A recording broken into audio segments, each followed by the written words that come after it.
So ang update guys, ito na tanggal na natin. Tapos na drain. Hindi ko na video.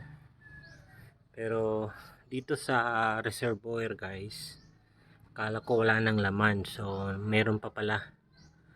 Ayan, so hindi ko na video pero marami pang natira nung pagtanggal ko nitong hose. Tapos sa ating coolant sa radiator, ayan, dami pa guys, kasi nga hindi ko na nilagyan ng ng container, pero marami guys, maraming laman. So ito, try natin